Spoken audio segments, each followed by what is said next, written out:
Presentation of the day. Woo-hoo! Thank you for being here so early. You know, we have a tough time getting the tents full right off the bat, but we thought we'd put the most appetizing topics up first, and we might get better showing.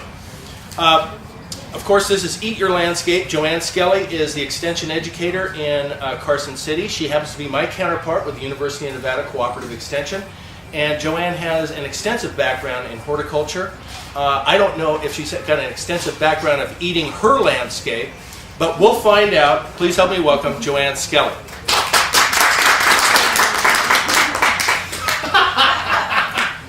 That's right. Do I eat my landscape? I have.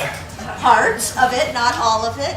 Now, I'm really glad to see you here today because in this day and age with the way the economy is going and knowing that water is such a finite resource for us here in Nevada, that we ought to be thinking in a new direction for landscaping. We ought to be kind of changing our traditional stuff. So first off, my favorite edible landscaping author is Rosalind Creasy, and this is a fabulous book.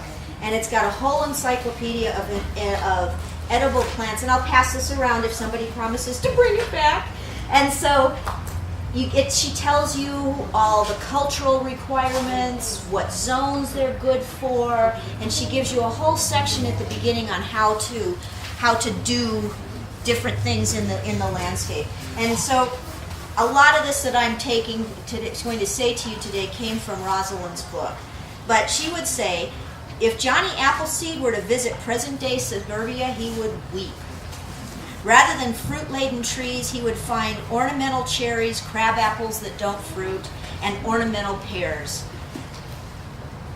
So what I would like to get into your head today is that possibly that you could reject the impulse for the uniformity of traditional landscaping.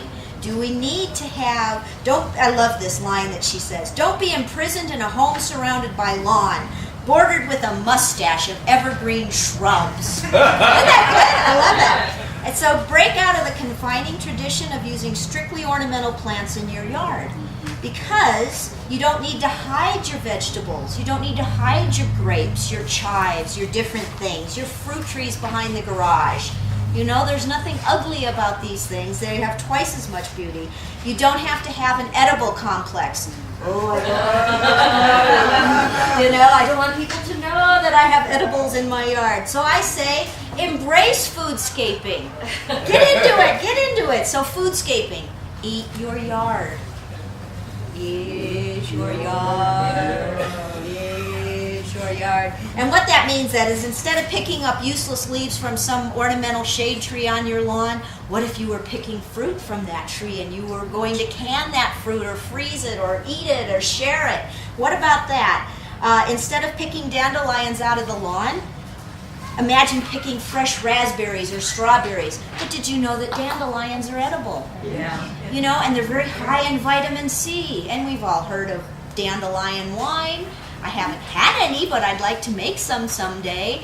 But you can't just go picking dandelions anywhere because people have used things like chemicals on their lawn. And so you would know what you use on your lawn. But so I don't suggest just randomly picking dandelions at the park and eating those.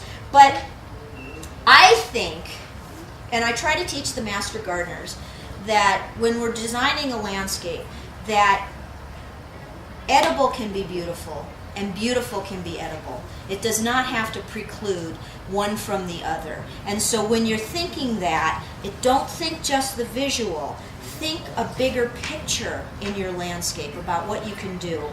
And so then we can use water to greater advantage. Now, if we take a look at this landscape, this is a beautiful, water-efficient landscape. There's nothing wrong with this landscape at all. But what I'd like you to see, and I think this is a laser. Yeah, okay. Now this is Russian sage, and you can see them scattered throughout, but did you know that lavender is a wonderful herb for eating as well as for scenting drawers? And you can do all kinds of things with lavender, plus it attracts bees, so for the rest of your edible landscape, you would have that attracting bees. So we could replace these, and it's drought tolerant, so you could replace your Russian sage with lavender. This could be something like hyssop, which is a beautiful little mint family plant with dark, tiny, dark green leaves and lovely purple flowers. Or any chives, you could have peppers, cabbages through here. So everything that's in this landscape could be an edible plant, some of which you would want to be perennial because you don't want to lose your entire landscape at the end of the season. You know, a lot of our herbs are annuals, but some are perennials. Like the hyssop is a perennial, the lavender is a perennial, asparagus could be a perennial and it gets a great flower. And then you can intersperse that with the annuals that you might use in a normal yard landscape, such as petunias or marigolds or things like that that are all annuals. And so this could be an edible landscape, and your neighbors would never even have to know. No, that's not it. Or if they did know, you'd have to chase them out of your yard. Yeah, you might have that problem. And wow, building community and sharing. Oh, I like that idea. That's a green living concept. Now, I had to throw this in because I just received this the other day because I've been in Alaska in June and sort of fell in love with it. And our boss sent me this picture, and it's an 1,100-pound pumpkin. It's the award winner at the Alaska State Fair. I want to see this in your front yard. Next year, I want to see that in your front yard. You call me up, and you tell me, and you bring me in, okay? Now, this is an important concept to get because we don't have a lot of usable water on the face of the earth. It's really tied up. We have about 2.8% of fresh water available to use. And if you look at that, that number, of that 2.8%, look at this. We only have a small amount of groundwater. And that's being depleted all over the place. It's being mined on a regular basis, and that's not a good thing. We have an even smaller amount in lakes and streams. And in Nevada, it's like, you know, you can count. How many states can you count the rivers in the state on one hand? Kind of thing. Some is in glaciers and ice caps, and that's melting. And a little bit, tiny bit is water vapor. This is a very precious commodity. And what we do, and have been doing for a lot of decades, is that we put 50% of our home water use on the landscape, and most of that is wasted because we don't know how to water, or we aren't watering to a good, efficient system. And so, foodscaping uses your water to much more advantage than just the visual. I like this landscape. This is not a true edible landscape, but if you had a hillside, think what you could do with the terraces and how you could have the bean teepees and pumpkins and watermelons and mints and all kinds of the rhubarbs and everything that you could put into a landscape like this for an edible landscape. There's no reason why not. And outside the Cooperative Extension Office in Alaska, this is their floral display. This is what they bordered their entryway with. And so they've got tomatoes, and they've got collards, and they've got a number of edible things here in there. And I thought, wow, that's pretty cool to actually have it right there as you walk in. What part of Alaska? This was Fairbanks. Okay. This is Fairbanks. So we were getting 24 hours of sun about that Yeah. time in June. And then, and this is all at the university in Fairbanks. And so I'm walking by one of the dorms, and they'd done the same thing. They had their I keep forgetting. I'm not usually a laser user. This is rainbow chard, and this is collards. And then we have the beautiful butter lettuces, and we have some kale in there. And so Why not? And these things, although they aren't perennial, I tried an experiment last year in my garden, and I let them go all winter long, and then they shot up in the spring really, really early, so I was able to harvest stuff really early in the spring. And we had a pretty good winter last year, so I was really pleased. And then they put out these beautiful flowers, taller than me. Yellow flowers, looks like radish flowers and mustard flowers, because it's the same family. And then they went to seed, so now I have thousands of seed pods. But I had all of these beneficial insects coming into the yard for the crop that I was planting this year. So although they're not a perennial, I was able to make them last like a perennial till I could get the next batch of plants up and running. Did you mulch them or anything? I think they had leaves on them. They had leaves on them, but they did really well. And in some instances, and I'm finding this, I'm not sure if anybody else is, but it's getting harder and harder to get down and back up. And it's not so much the getting down and back up, it's the getting down for a while and then trying to get back up, you know. So a lot of times your raised beds can be a real solution in a landscape. And then plus, it is a water conservation tool, because the only place it's getting water is right inside here. And then this could be all built up with just wonderful things of color. And that's why I put together this list for you of different plants that I went through Rosalind's book and just marked down things that I knew grew here. And this is definitely not a complete list, because I didn't put every single variety of thing that's available. I mean, you can get kale in all kinds of colors, and you can get the chard in all kinds of colors, and of course there's millions of fruit trees, dwarf to standard size trees. So, you know, there's a lot of things. And this lady in the front mentioned, what about wild edible plants? And I didn't even go there because I don't have the expertise in that. But it would be a wonderful avenue to explore. And I do include some of our native plants on here that are edible. I do know those. And another, this is a wheelchair access box that was in the botanical garden at Fairbanks. And I thought that's a really good thing, because then you can have people that have access needs can garden as well. Now, this is just an old wheelbarrow or an old something from the mining days. You know what it is? It's a seat from a buggy, or what do you call that?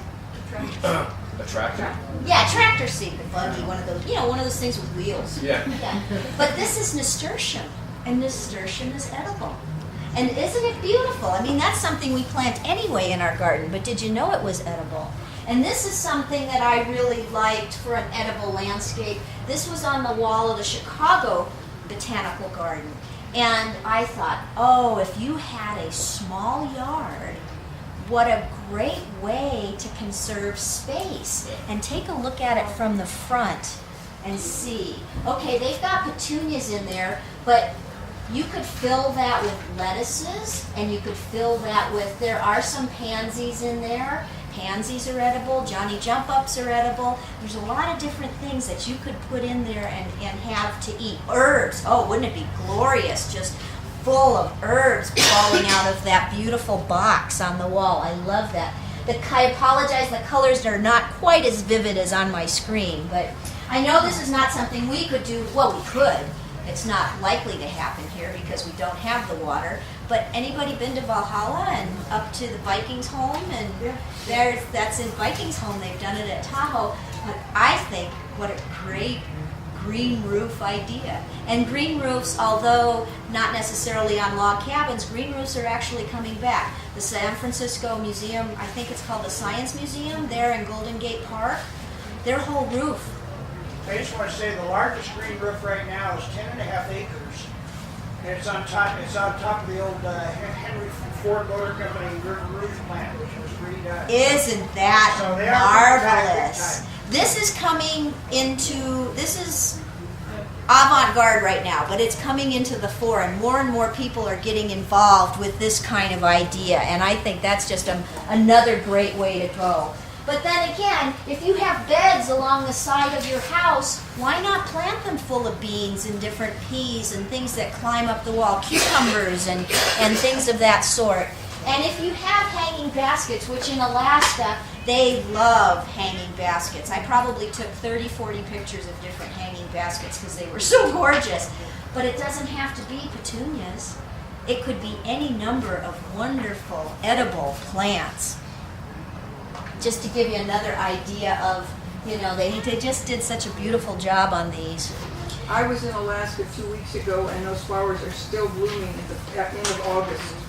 Yeah. That blew me away. All the stuff that's gone from here by June, and it's still going strong there. I fell in love with Alaska. I can hardly wait to go back. I'm not going back in the winter. Chicken. Yeah, chicken is right. But how about bean teepees? And has anybody ever grown scarlet runner beans? I've got a bunch of them right And now. aren't they beautiful? They are gorgeous. And the And leaves are good too. what color are the flowers? They're bright red. Yep. They are gorgeous. I have them growing in with my zucchini. And are your pods red too or purple? No, but I have other ones that are purple. And so you can actually get the fruit that is a different color, and then when you cook it, they go green. Which is, I always wanted them to stay purple when I cooked them. But you could have glorious beds of these different things. Or if you had a bed arrangement like this, why not fill them with, I'll give you some ideas here for these beds here.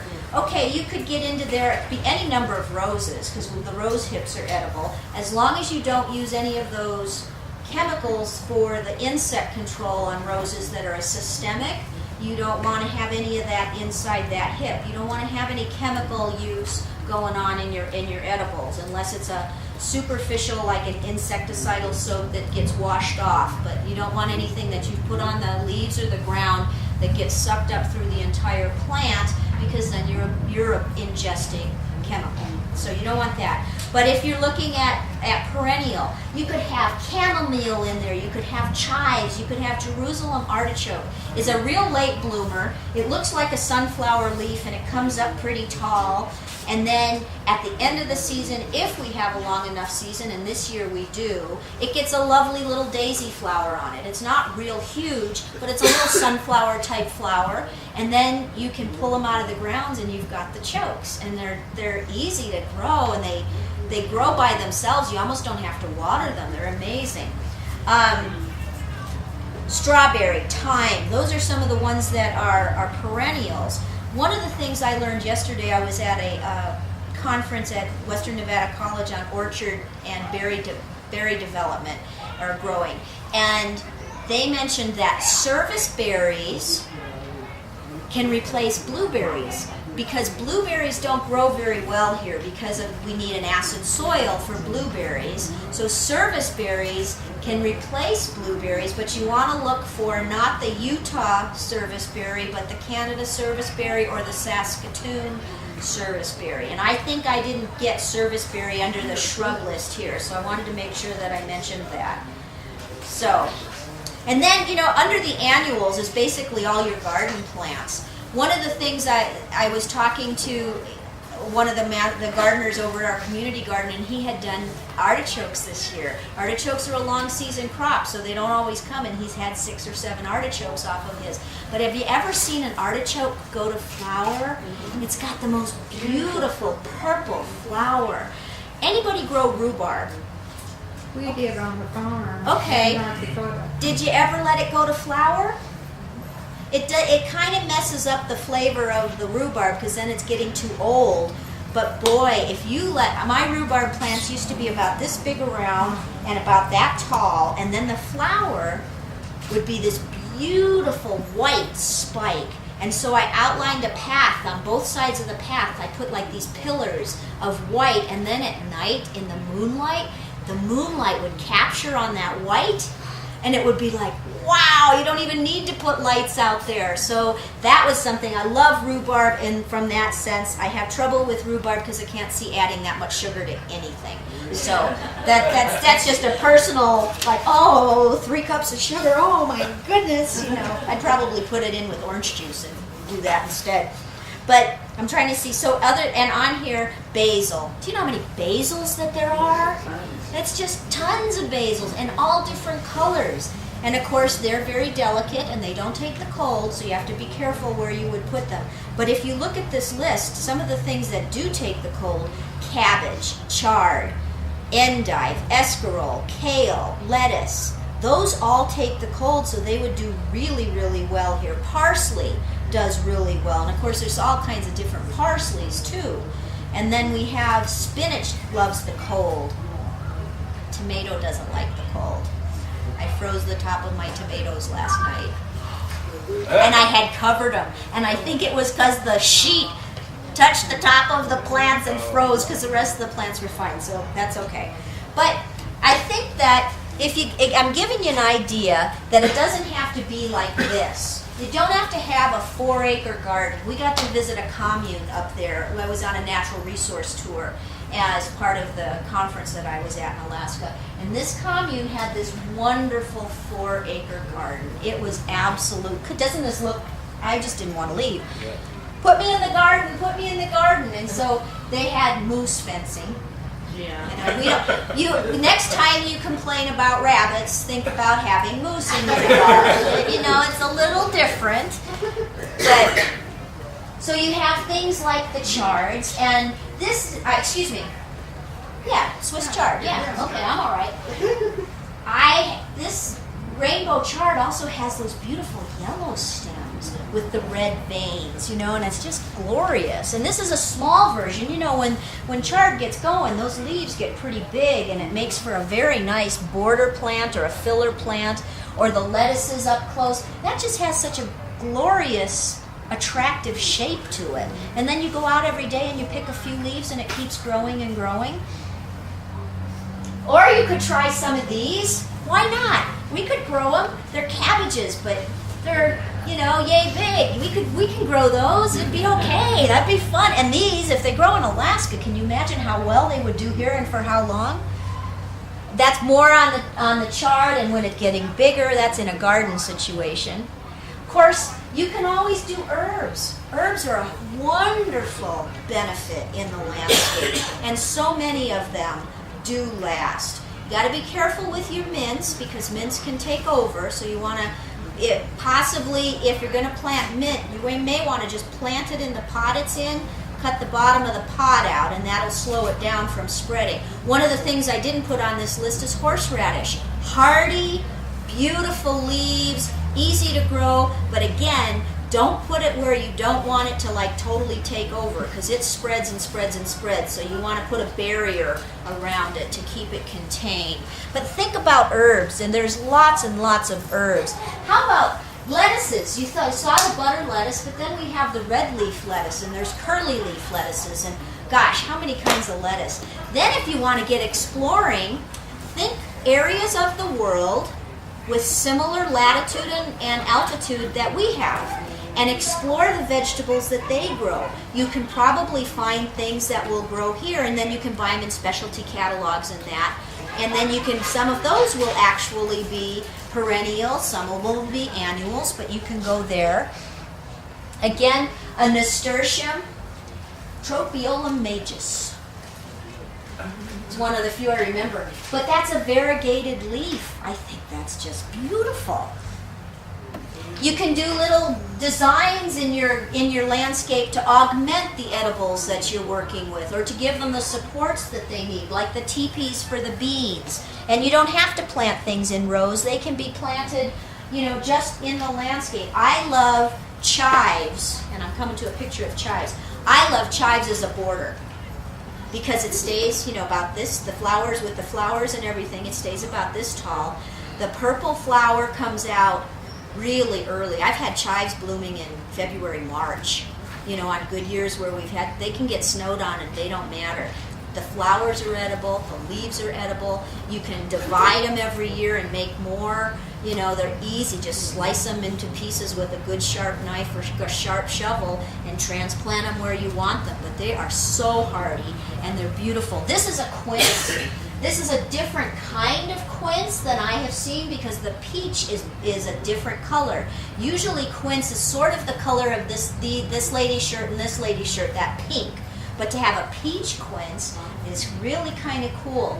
quince, though, is not a plant that you would put as a focal point, meaning, a big object of attention, because when it's not blooming, it's kind of not perfectly shaped. It's kind of a more raggedy appearance, so it's more of a background kind of plant, so that you would look at it more from the distance than right up by the front door, except at this time of year when it's glorious. Or elderberry. This is a little distant shot of an elderberry, but elderberries, I have let me get a little drink. Elderberries. I've grown elderberries for years. The robins love them. And mostly I put my edible landscape in for the critters rather than me. But the robins love elderberries, but my elderberries got really, really tall. And then they get these great, huge white flowers on them, and masses of these white flowers. And then they get the berries, and they're beautifully blue or red. And to process elderberries, you want to look that up, because one of them needs to be processed in a special way, or it's got too many alkaloids in it that can be poisonous. So you have to be careful. So this is a flowering crab, and yet there are so many crab apples out there that fruit. And yet look at the color. I've got crab apples that do produce fruit, and they have a really magenta colored flower, and they're kind of a rounded, flat-topped kind of look like this too. You can get crabs that go up, you can get them that go out, they stay short, they grow tall, they have big crab apples on them. Anybody ever had crab apple jam? Yeah. A master gardener made me crab apple jam one time, and it was the color of my shirt. It was so tasty and beautiful in the jar. But you can get them big and you can get them small. So crab apples are another wonderful. There must be, 500,000 varieties of crabs. I don't even know. Like I said, chives, these are lemon chives. So you can have the lemon chives, you can have the regular chives with the purple flowers. How am I doing, Steve? Doing good. Good 15 minutes. Okay. Basils. This is just one of the basils. This one happens to be a variegated basil. There's the chives. See those? My chives are reblooming now. They stopped blooming and now they're blooming again. I love it. I love it. Alpine currants. We have a lot of native currants, and alpine currant is one of them. Ribes alpinus, and then there's the golden currant, which is Ribes aureum, and then we have the Nevada currant, which is navadensis, Ribes navadensis. We have gooseberries, but these actually prune really well. They're very hardy growers. They need very little water. You have to be kind of a dedicated gardener to harvest currants, because they're tiny. They're really tiny, but it is doable, and you can make currant jam and use them in cooking and that kind of thing. But they're small, but they get lovely yellow flowers, and then the currants come out, and the currants are usually red to gold and very beautiful, and they prune nicely. Is it true if your power goes out, you can plug right into your current plant? Oy vey! So what I want you to remember is to eat. Thank you, Steve, for that brilliant comment. Another nasturtium, and look at the color on that one. I have not seen this deep reddish nasturtium, but you can eat your landscape. And I have business cards somewhere if anybody would like to have information. You can anytime you have a gardening question, you can email me. And so I gave you this handout that was written by a master gardener a number of years ago, and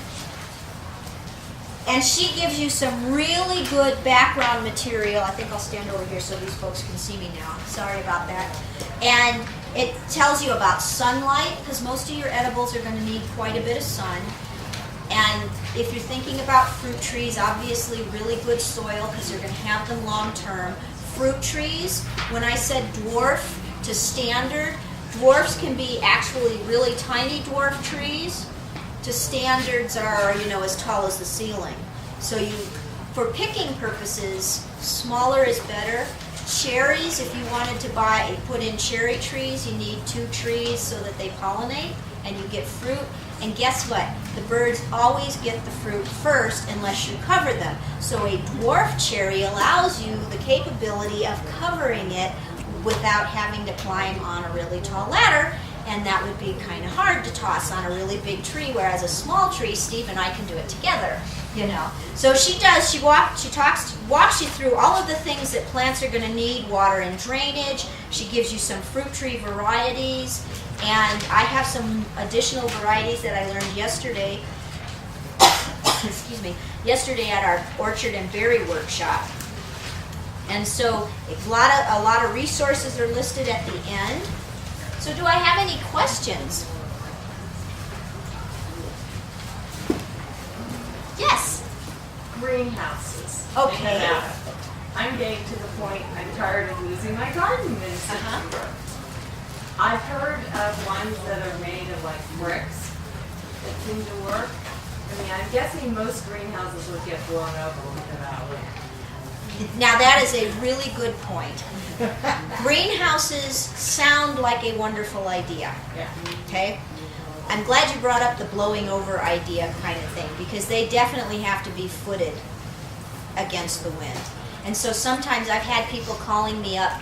There were greenhouses that they found online, and you just use like big staples to put the corners down. And I said, well, you're going to have to get the biggest staples possible, and you're going to have to really be aware that this thing could blow over in the wind. So he decided to lay a footing and build it to the footing. Now with greenhouses, the issue can be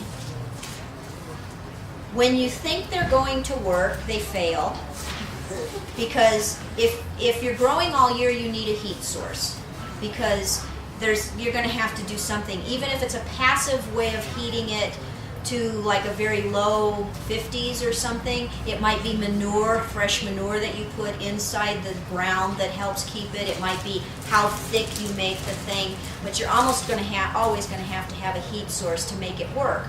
Well, the opposite end of the spectrum in the summertime, we have amazing sun, and it gets really, really hot. So then you have to have a ventilation, so people don't always remember to have windows or ways to open the doors. And then a greenhouse also has the issue of it is the ideal location for insects and diseases. And they just go whoosh. You get white flies by the millions, you get aphids, you get all kinds of things. So you have to be very careful and very aware of your challenges. Now, if you look at it from the idea just of season extension, That's what I'm thinking. you may want to explore the idea of a hoop house. And you can look hoop houses online, or email me or call me. I've got a really good handout on hoop houses. Yeah. I just wanted to say there's Mark O'Farrell's doing a presentation on hoop houses at 1 o'clock here. Perfect! Open air. And I also should say I've been dealing with that issue for a lot of people in the past. BCgreenhouses.com, I believe it is, because it's in Canada, but they make a whole range of additions, plus freestanding, plus like that. And there's a company in Colorado that does high altitude, low temperature greenhouses that are designed specifically called growing spaces. But Cool. they're solar powered ventilation, so it's Wonderful. automatic calibration. Well, and the hoop house idea is being used widely in Nevada by growers that are actually selling their product. And so we're finding that hoop houses can really, really be a much more affordable alternative to a greenhouse. And some growers are saying that they grow all year in there. You know, they're growing things like the chards and the cold crops, but they're able to grow all year. And then they have roll-up sides for the summertime, so you can get the beneficials in and out as well as the critters in and out, you know, kind of thing. So that's another option. So if you have an opportunity and you're interested in extending your season, I would highly recommend that you go to the Hoop House workshop. And Mark O'Farrell really knows his stuff. So yeah. And I also wanted to add, what's your take on honeybees? Because your mention of insects and stuff between propagation and cross-pollination. I happened to be at a speaking engagement with the president of the European Beekeepers Association, and he made it really strong because we're losing them.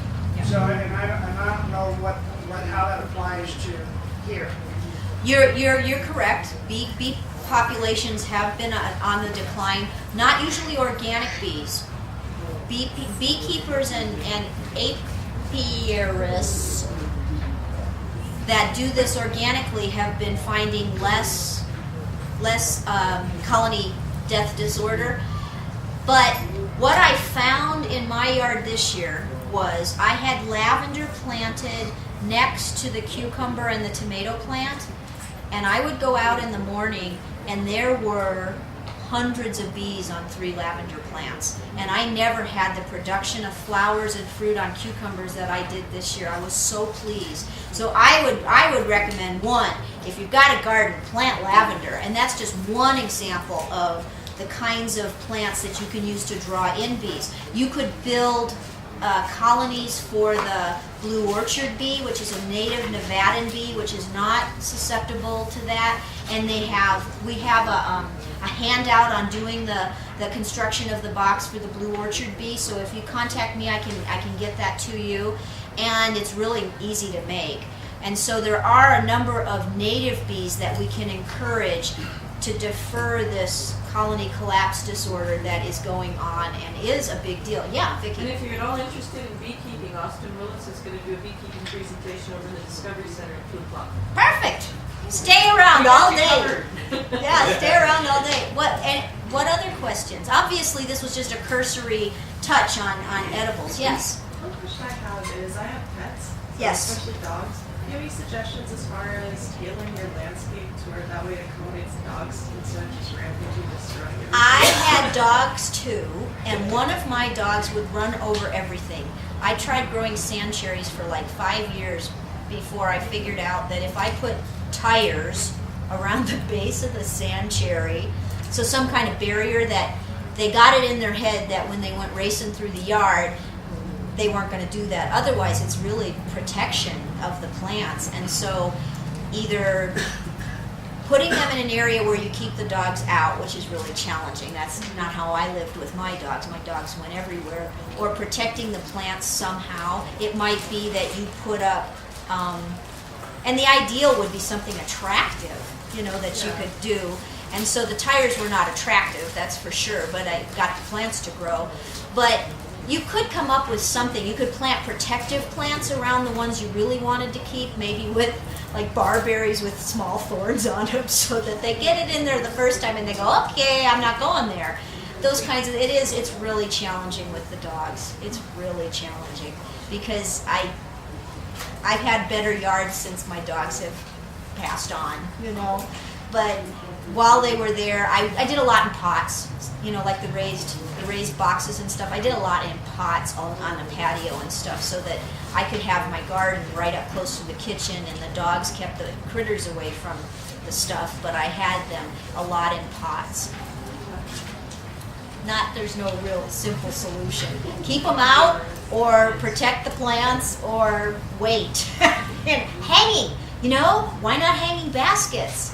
You can have some of the baskets, like the ones at Adele's in Carson City. Have you seen the restaurant? Her baskets, that's got to weigh 16,000 pounds. So there are ways of creating really strong posts and hangers and stuff. So a hanging garden could be just wonderful. Or on a big post, where you set the pot up and it does this, where you can still reach it. That would be kind of a fun thing.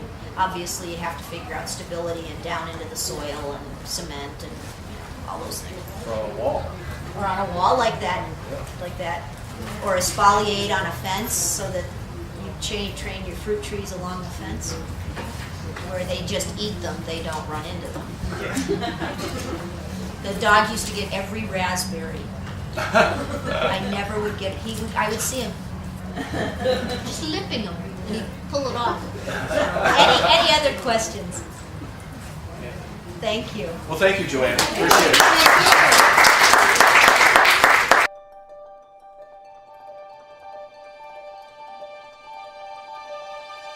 Thank you.